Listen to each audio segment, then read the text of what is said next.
All right, welcome back to my channel. Today I'm going to do a review for the Fractal Prince and for the Causal Angel by Hannu Rajaniemi. This is book number 2 and book number 3, and what's known as the Jean Laflambeau trilogy, which began with this book here, The Quantum Thief.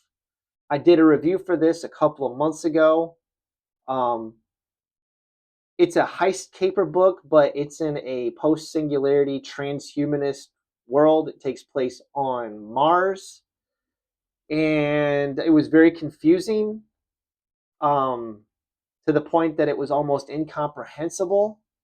And I would say I thought that the second book was probably going to be, more understand, like I'd understand it more, like that the first book was setting up the sandbox they were going to play in, but Hannu Rajaniemi sets this book on Earth in a place called Sirr, Sirr, and he introduces a whole other layer of technobabble word salad.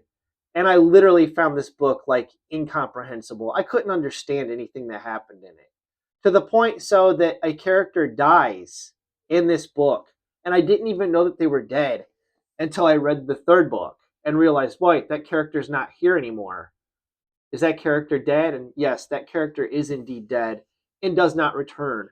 So, like, if I can't follow the plot of the book, that's like a major problem. And for me, this whole series is just, there's no glossary in the back to explain anything to you. It's just no exposition dumps.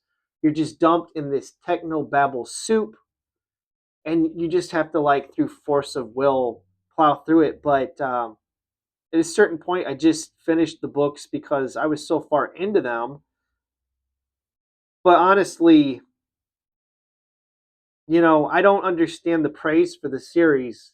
But even the people that like this series talk about how hard it is to understand anything that's happening. And if you can't understand the plot, then I think that the author has really failed.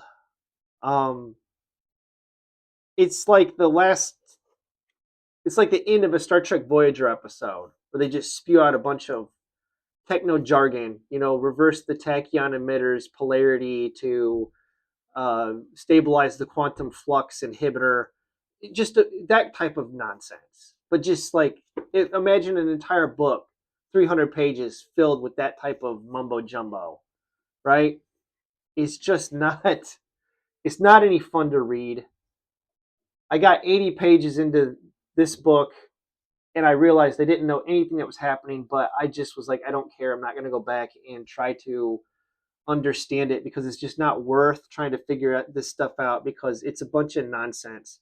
It is a series that, for all intents and purposes, is fantasy, but it's disguising itself as science fiction. But none of the science makes any sense. It might as well just be, I don't know. It's not for me. Anyways, that's it. I'm not going to recommend it. I think it's pretty awful.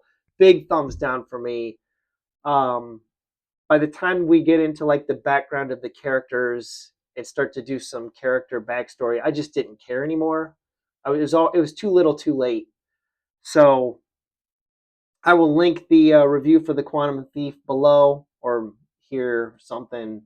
But yeah, big stinker Rooney. Anyways, thanks for watching and have a wonderful day.